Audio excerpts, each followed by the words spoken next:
asato ma sadhagamaya tamaso maham jyoti gamaya mrityurmam amritam gamaya avi maedhi rudra yate dakshinam mugham te namaham pahinityam. Om, lead us from the unreal to the real. Lead us from darkness unto light. Lead us from death to immortality, and reach us through and through ourselves, and evermore protect us from ignorance by thy sweet, compassionate face.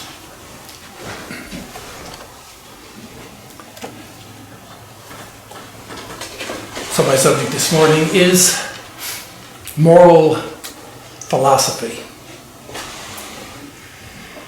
And we're going to be talking about the Vedanta ethics. Ethics is that branch of philosophy which deals with moral living, with character building, and with the basic metaphysical question: how do we know what is right and what is wrong?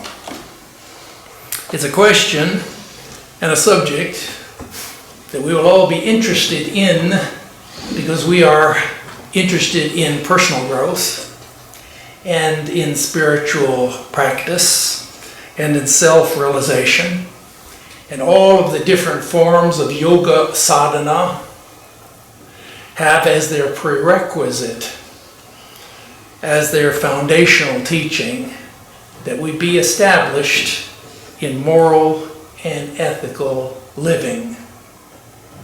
Morality is to spirituality what a bud is to a flower. First one, then the other. And before a flower can bloom, it has to form a bud first. And similarly, in our journey, personal growth and self-realization, we need to be established in moral and ethical behaviors. Now, before we can really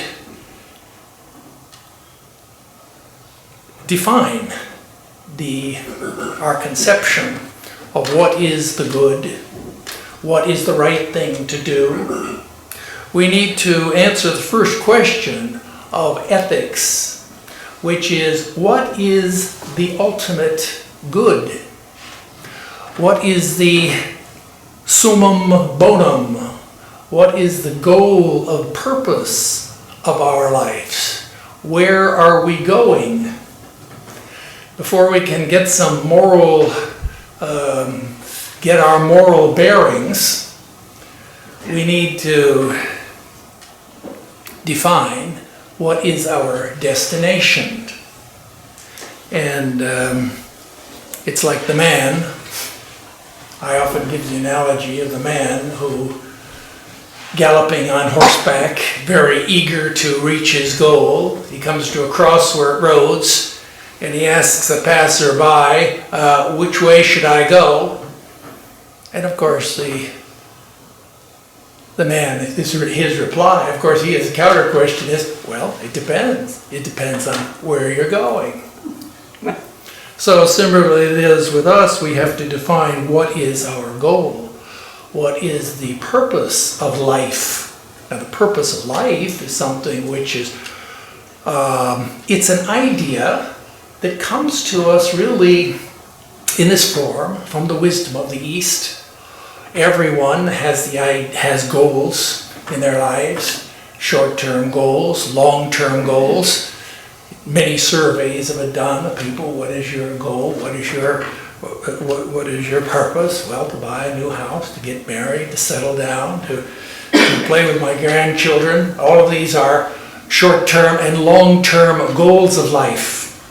But none of them really is the goal of life. Goal with a capital G.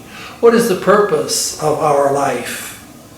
What is the meaning of our life? And the answer given to us by the Vedanta philosophy, by the saints and sages, the purpose of our life is to realize our true self. Our purpose is to achieve self-actualization and self-realization, to realize God, to attain a sort of mystic union, to experience samadhi, to experience nirvana. These are all represent the ultimate goal and the purpose of our life. The goal of life is not to go to heaven.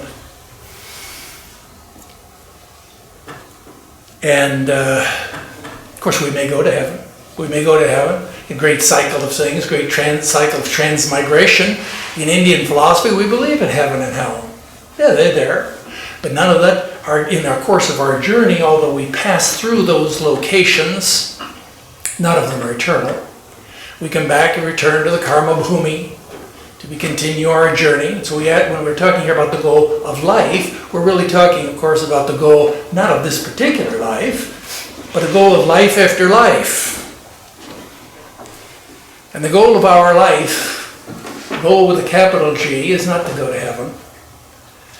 The goal of our life is not to make this world a heaven on earth. The goal of our life is not to achieve happiness. Happiness with a small h. That's not our goal. The goal of our life is not to make others happy. The goal and purpose of life is, in Sanskrit, is called moksha. It's spiritual freedom. It's to attain self-knowledge, to attain God realization. That's going to be the standard.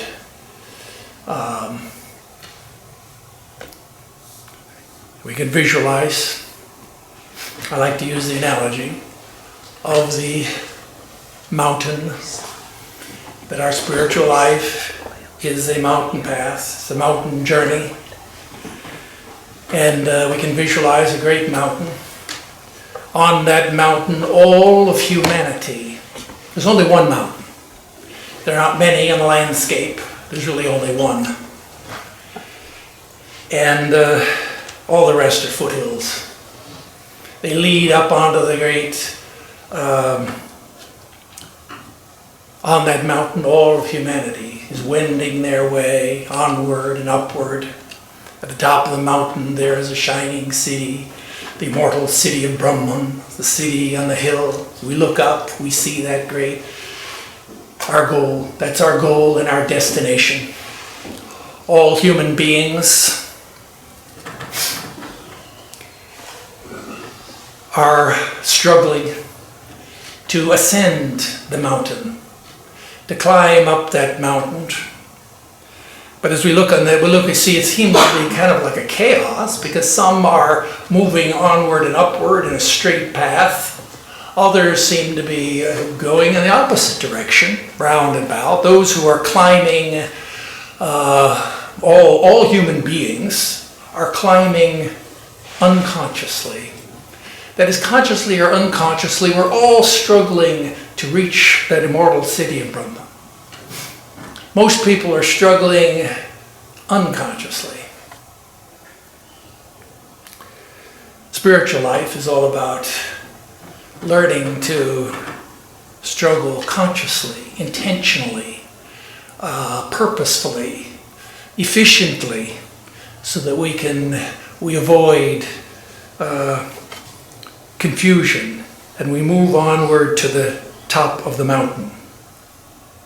Now, once we understand that that is our direction, that is our goal, that is our purpose, then it becomes easy for us to define what is good and what is right and what is wrong and what is good and what is bad, because what is good is defined as that which is moving onward and upward towards the top of the mountain. That which is right is like a right angle, is straight, flying straight as the crow flies. We're going to move in a straight line. That is wrong, which is, well, the etymology wrong is rung, like you wring out a towel, it's all twisted and it goes roundabout and twisting it in the opposite direction. So when we're moving here and going in the completely wrong direction, we're going in the direction opposite from which we necessarily ought to go. So Swami Vivekananda gives us a very clear definition. The right thing to do, the right is that which carries us upward. The wrong thing is that which carries us downward. And that's kind of the rule of thumb here for our spiritual life. It gives us this idea of the directions of the movement upward. It gives us kind of a destination. It gives us a pole star. That shining city is like like the pole star. It's like it enables our moral compass to focus on our purpose of life. And that which is good, Swami Vivekananda says there in Karma Yoga, that which is good is that which leads us upward towards God, and that is our duty. That which leads us downward and away from our true nature and away from God is considered to be evil and is not our duty. So, then we can ask ourselves, with that orientation, we can ask ourselves, well, what are the behaviors that will lead us to self-realization? What are the behaviors that will lead us to, in the direction of personal growth and character building and spirituality and God realization? Well, it's not a difficult question.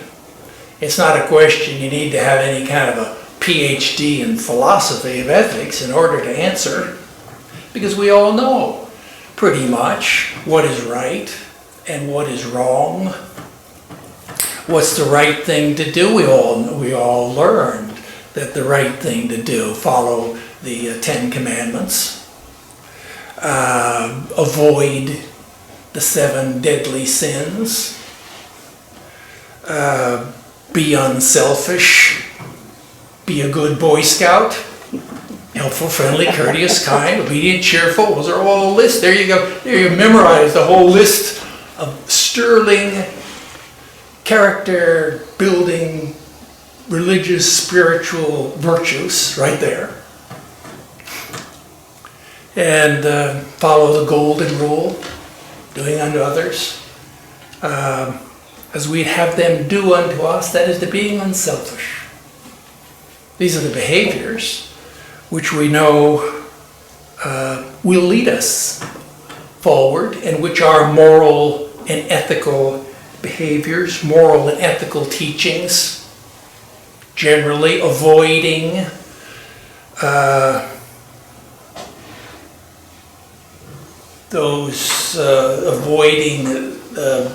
sinful behavior, that is the sins of omission and commission, things of sins of 7 deadly sins, and cultivating the spiritual virtues.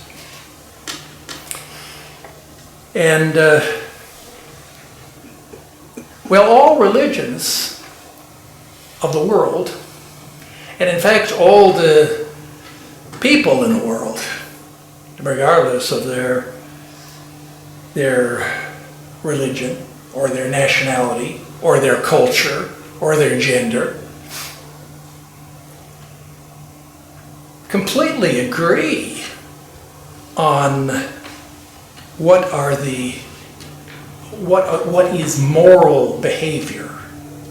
That is, about all of these things, that what are the positive behaviors that lead us to character building, pretty much agreed upon by all people in the world. I mean, everyone in the world agrees that it's good to be truthful and honest and industrious and have integrity and be unselfish. This is what everybody believes. And everybody in the world believes that it is bad to be selfish and to lie, to cheat, to steal. So pretty much, I mean, we're all in agreement on what is the good thing to do. What's the good way to live? Right and wrong.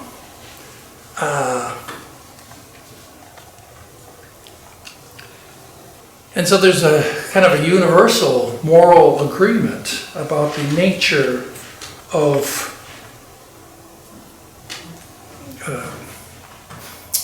goodness and ethical behavior.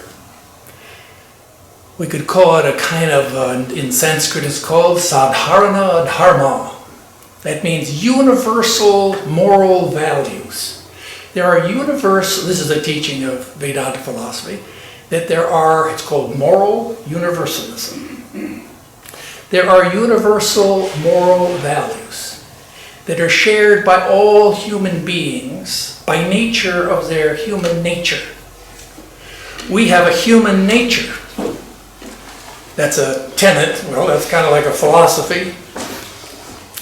Maybe if you're a Sartre existentialist, maybe you don't believe there's a human nature.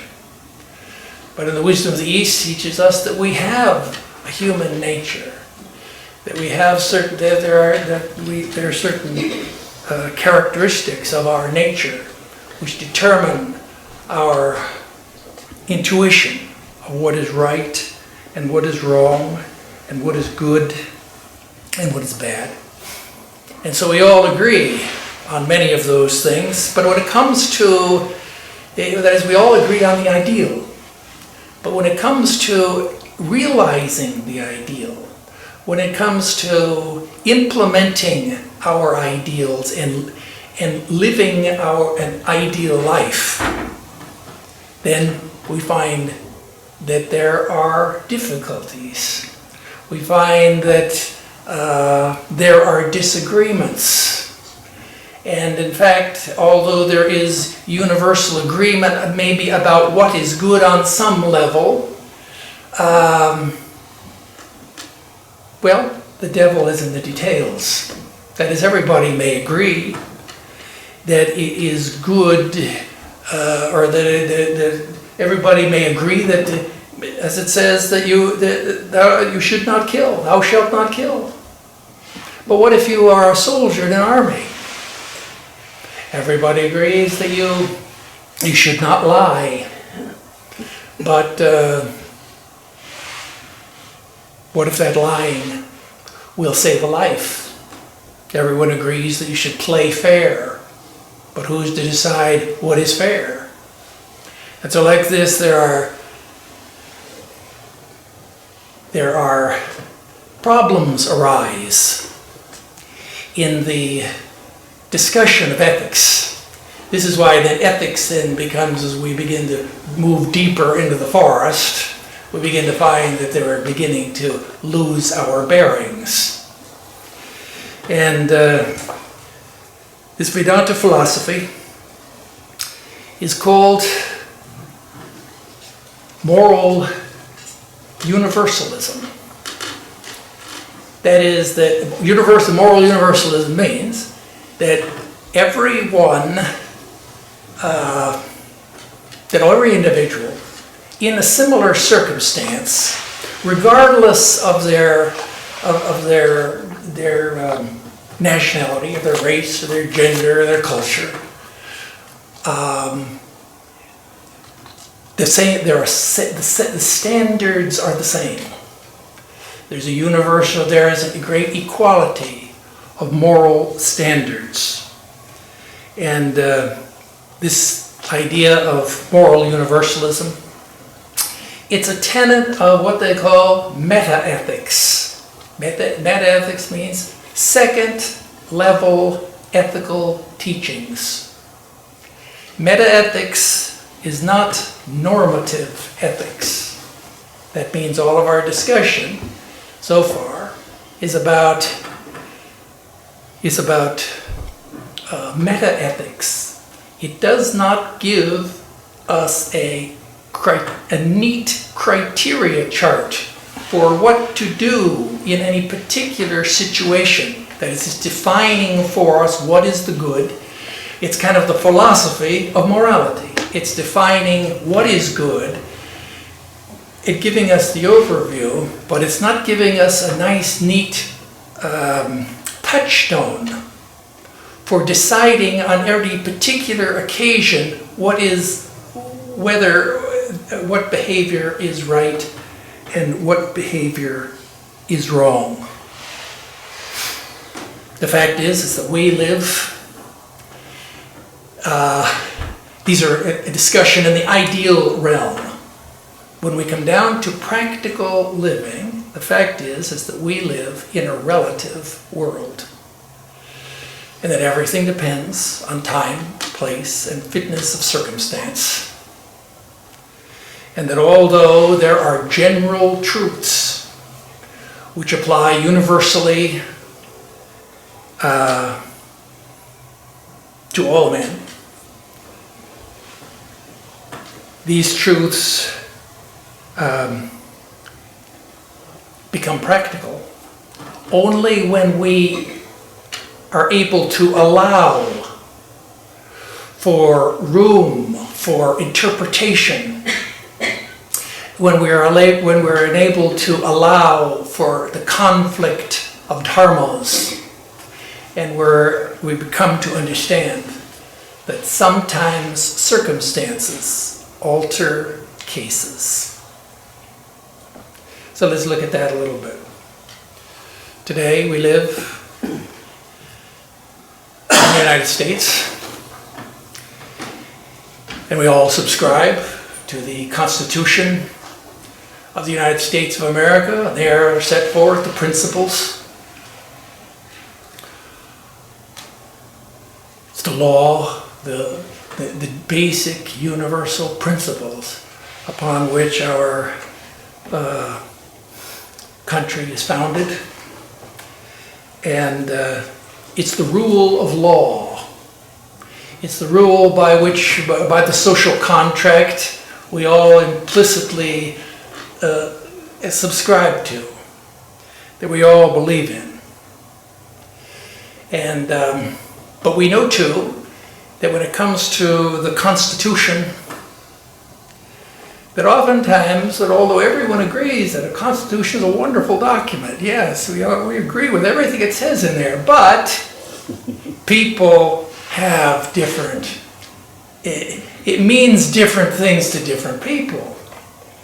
There are different interpretations of the words of the Constitution, just like of the Upanishads. That's why in the Upanishads there are great commentaries.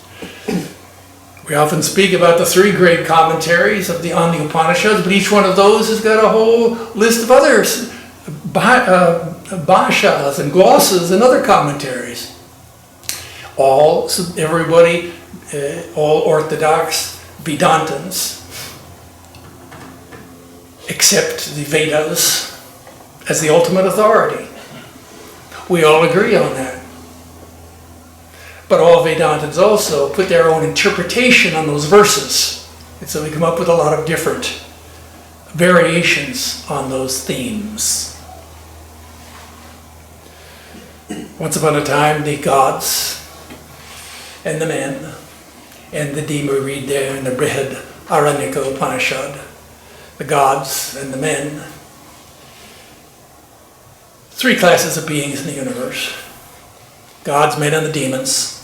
They approach the great Lord Prajapati. They're seeking for some spiritual guidance, some rule.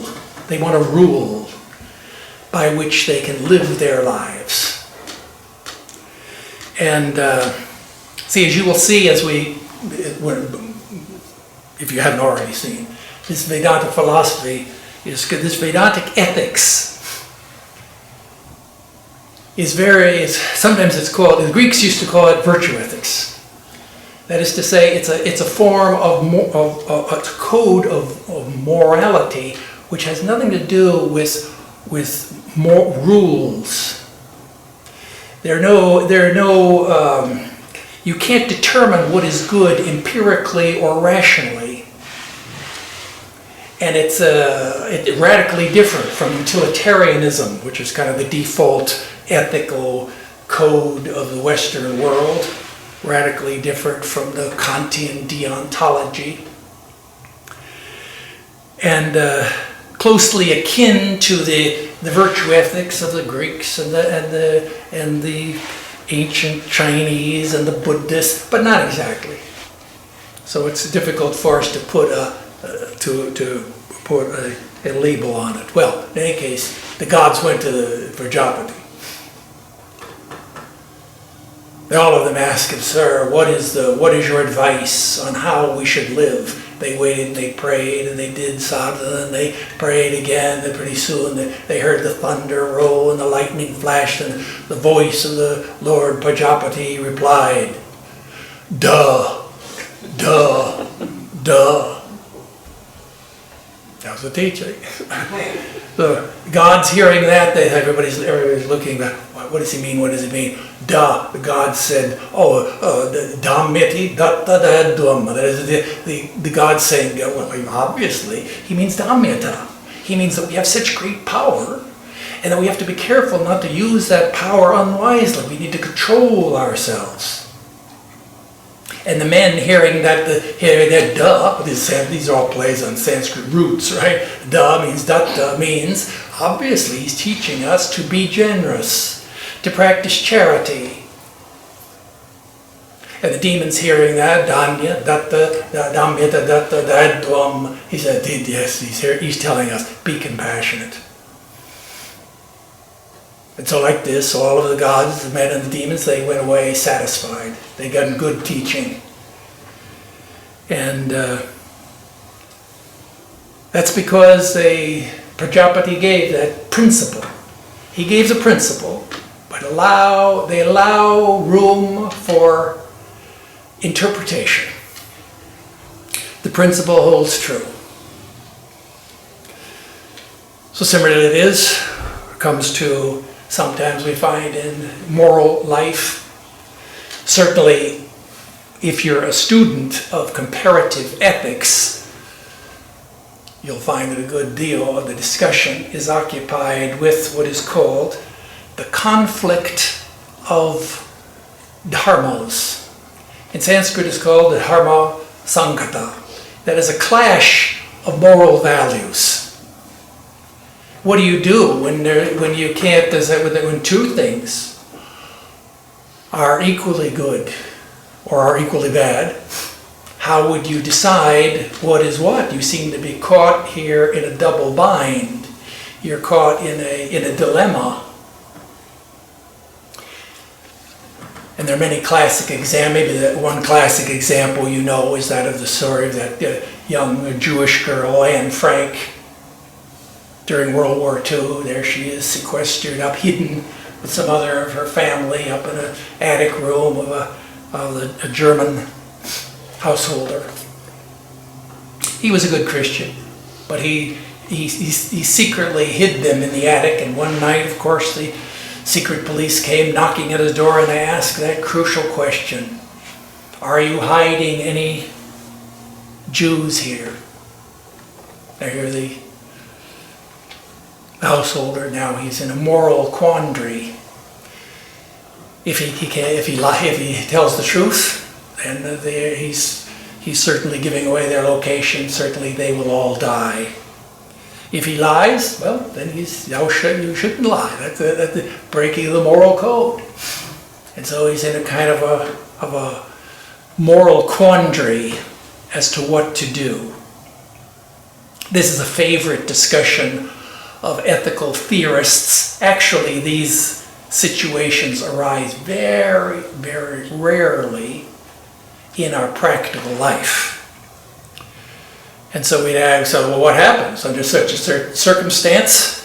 Well, there begins the ethical discussion about the hierarchy of moral values, about the hierarchy of Platonic forms. And if you read in the lives of the Buddhist scriptures, there's a nice resolution of this dilemma. This is considered to be a dilemma.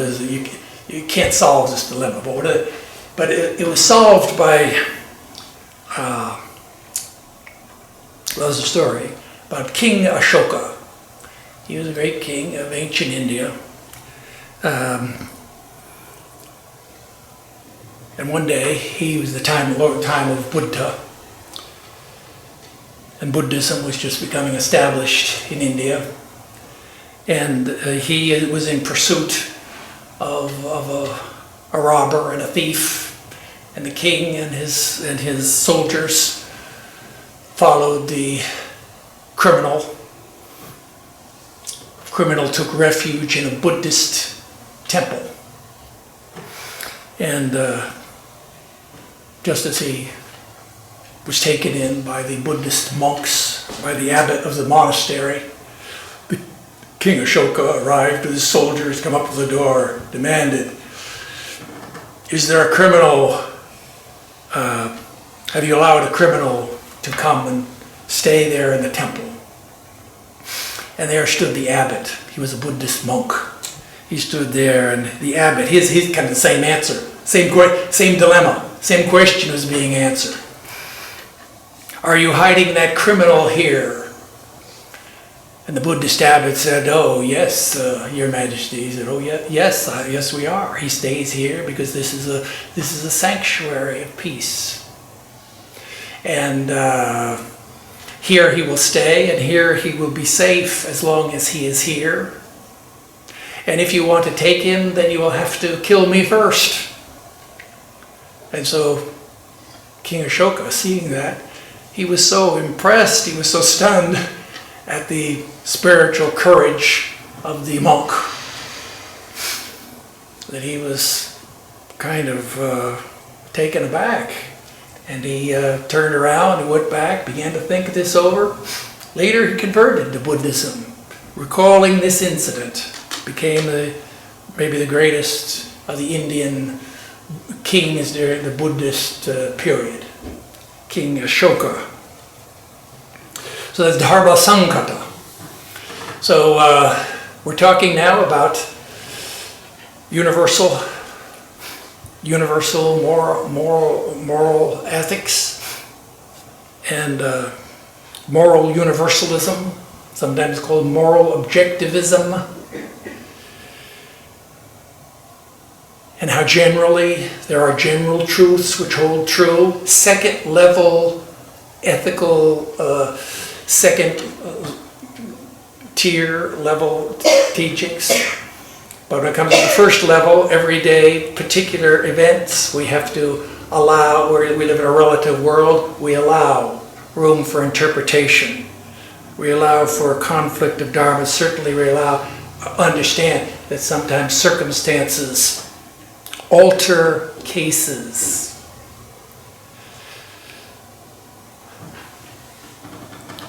And we gave the analogy there of climbing the mountain.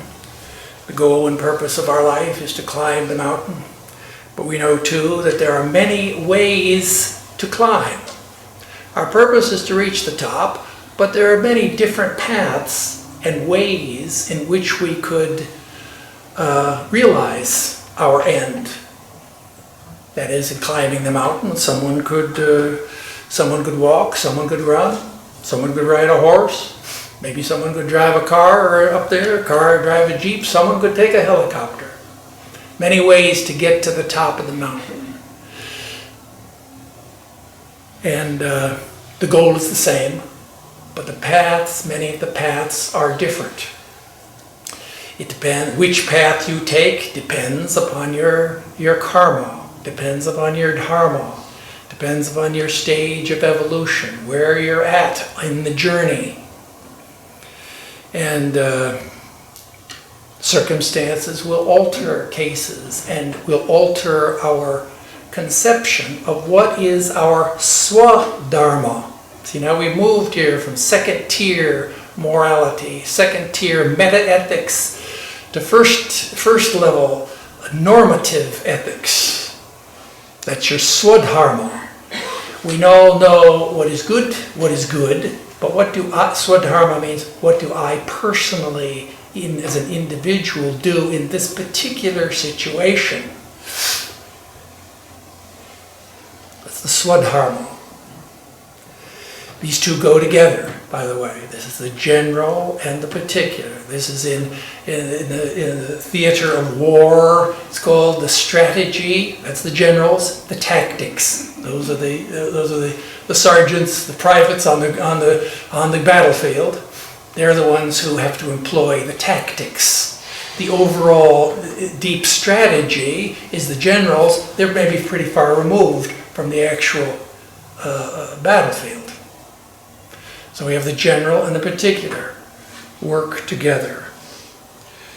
So the famous example, of course, is from the life of Sri Ramakrishna. Sri Ramakrishna, the saint of Dakshineshwar. He had two disciples. One was Niranjan, the other, his name was Yogin. Young boys, maybe they're 14, 16 years old. They used to come every day, cross over the river Ganges on a ferry boat to sit in the company of their guru and their master, Sri Ramakrishna. Well, one day, Niranjan got into the boat, and by a boat here we mean kind of like it's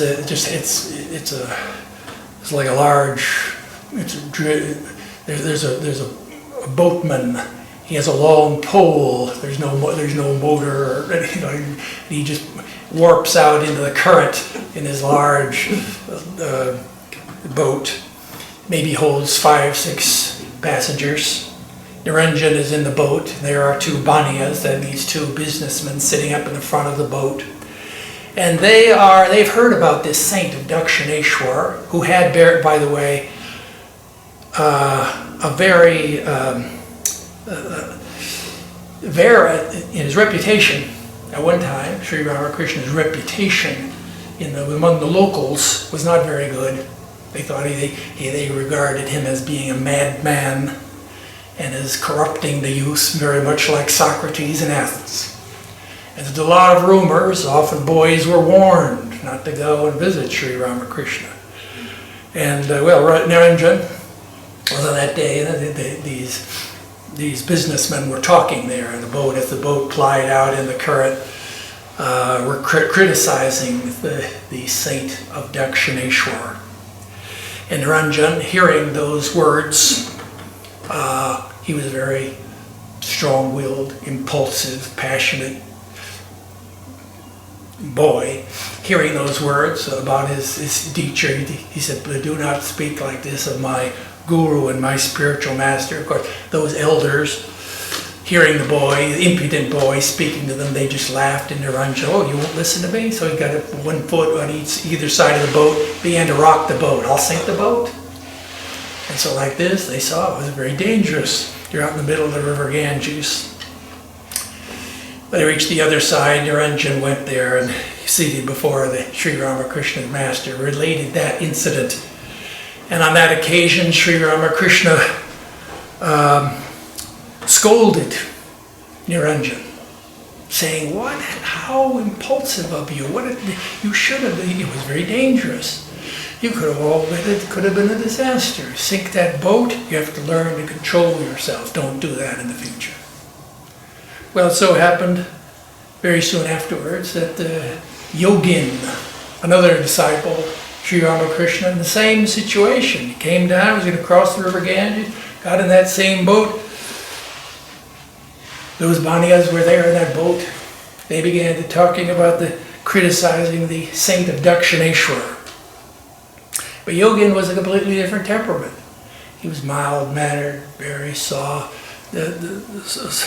very soft-hearted, meek. He just ignored them and began to repeat the name of God, ignored what they were speaking. When he got to the other side, he went to the room there, Sri Ramakrishna, he's relating what had happened to him crossing the river, and Sri Ramakrishna, his guru, scolded him. What? People there speaking ill of your guru? You did nothing? Usually you're so passive, you didn't take any action. You should have spoken up. So like this, you can see what a radical different, what is the right thing to do? Two completely different teachings. If you're taken out of context, you would kind of wonder. I mean, if someone were to ask me, for example, if I went in San Diego, how can I get to the Santa Barbara Temple? I would say, well, you have to get in the car, drive north on the freeway. But if I was in San Francisco, someone asked me, how do I get to Santa Barbara Temple? Well, you have to get in a car, drive south on the freeway. And if those two instructions were taken completely out of context, people would think, well, what is this? He says, some people he's saying drive north, some people he's saying drive south. Why can't he make up his mind? Well, you see, circumstances alter cases. The goal is the same. The purpose is the same. Personal growth, self-realization. But where we're at, let me look at the time, where we're at differs. And that's the beauty, of course, of the Vedanta philosophy. That this is not a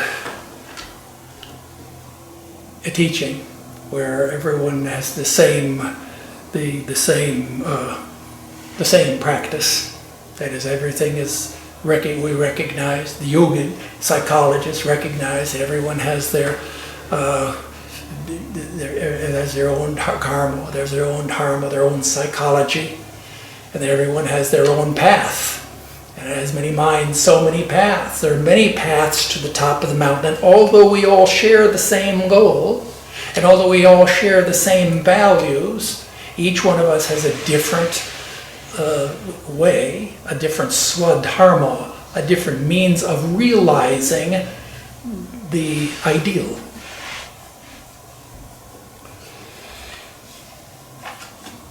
So let us ask again the question. The question we're asking here is the basic question, which we asked in the ethics. You know, in the Western philosophy anyhow, the room of philosophy, the mansion of philosophy has 5 rooms. In the room of the ethics, you're asked the question. The question is, how do we know what is right and what is wrong? How do we know what is good and what is evil?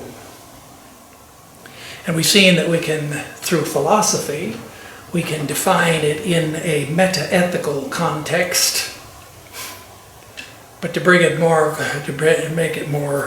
bring it more down to our own everyday psychology, we often find you ask ourselves the question: what is the right thing? What is the right thing to do? As we walk through life, it has been said. What's the guy? There's a guy in Argentina. What is it? Jorge Borges. He wrote a famous book. It's a short story called "The Garden of Forking Paths." I thought it was a nice analogy, a nice metaphor. That's our life. We're walking through a garden of forking paths. And very often we find ourselves at a crossroads, and we wonder, which way should I go? What's the right thing to do on this occasion? And the fact is that at every crossroads, it's clearly posted on the roads what is the right and what is wrong. In the Shvetashvatara Upanishad, Shreyascha, Preyascha, Manusham Medastau, some beautiful two verses in Shvetashvatara Upanishad. Every day, many times of the day, we're confronted with a choice. The Shreyas or the Preyas. That means the good or the pleasant. Should we choose what is right and what is wrong? What is the way up? What's the way down? What is it? What is the moral thing to do, and what is the thing that we want to do? You know, and we're always in a conflict, of course.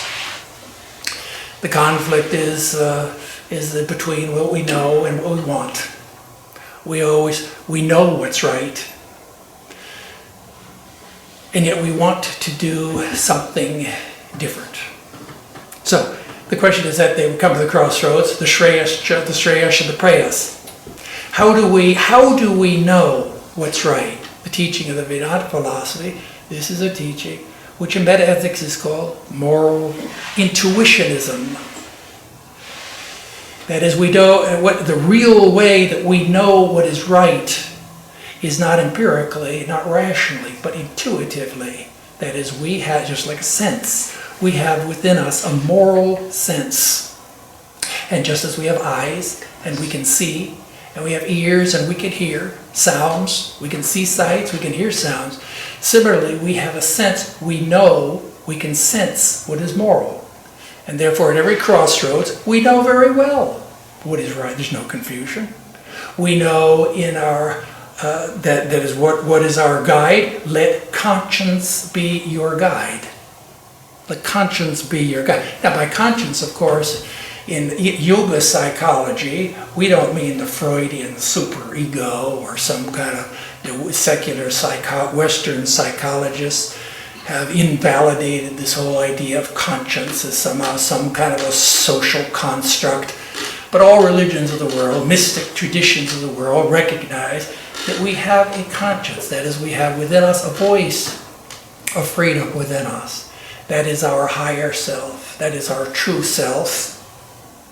And although it's true that we need to do spiritual practice in order to purify our minds somehow, in order to hear that still small voice,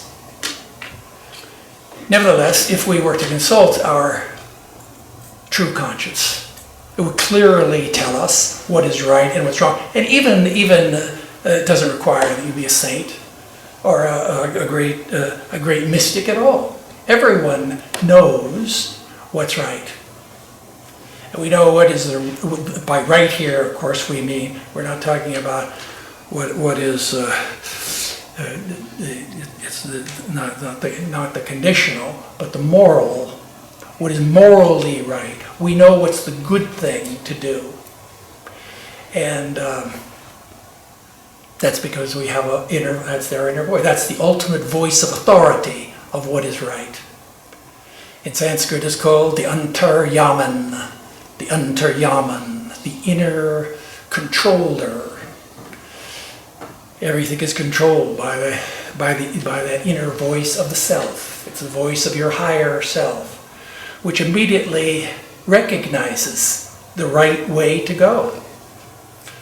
And well, this is a discussion on intuition. That's a whole different discussion. But so finally we can ask ourselves the question,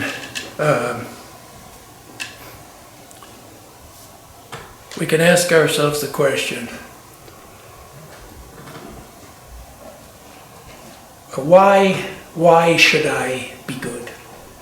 Why should I be good? Morally, why should I do what is the morally the right thing? And we all know what is the good,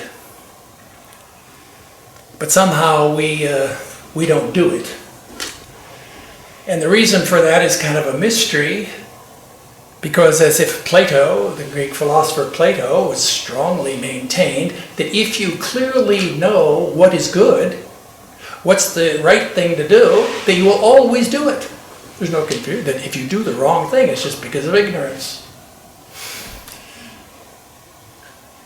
But the Greek philosopher Aristotle, his disciple, disagreed. He said, no, it's not like that. It's because you may know what's good. And yet as humans, we all suffer from what the Greeks called akrasia. That means weakness of will. You know it's good, but you don't want to do it. And that's our condition. Oftentimes we find practically is our condition. We know very well what we should do in order to grow, we know what we ought to do. We want God's grace. How do you get God's grace? You do what is pleasing to God. And in any particular situation, we can just ask ourselves, is this pleasing to God? Immediately the answer is very simple, yes or no. We know intuitively whether we could answer, is it or isn't it? But the fact is that that answer, even though we give one answer, we may do something radically different. It's like children. You have children, that they don't do what they're told to do the right thing. They don't want to do the right thing. So similarly, we have within ourselves our inner child. And our inner child wants to do what he wants to do. And so the question then arises, how can we convince ourselves to do the right thing? How can we argue, come to the conviction that how can we turn our will? See, it's not our knowledge, it's our character has to change. There has to be a change in our will, and that means that we have to have a conviction of the truth. So we can ask ourselves why, if you were arguing with that inner child, you ask yourself, why should I do good? Well, if you go and ask a Christian or go to a church and ask a minister, why should I be moral? Why should I be ethical? Why should I do what's pleasing to God? And he would tell us maybe, God is our Father which art in heaven. We're all God's children. And our Father has given us rules. There are rules in the family. And you want to do you want to be pleasing to your Father. You want to do what's right. Why? Because you love your Father. And He's a loving Father, but He's also a stern judge. You do what's right, and you'll be rewarded. You'll be a good boy and girl. If you don't do what's right, well, then you will go to the other place. That's one reason to why you should do what's good, because you will benefit. You will get rewards. You'll be rewarded or punished. And of course, someone may say that you may say, well, okay, but I don't believe in all that. I don't believe in God, really, or heaven and hell. So why should I do what's good? And you may go to a utilitarian or some social activist and say, why do the moral thing? Why should I be interested in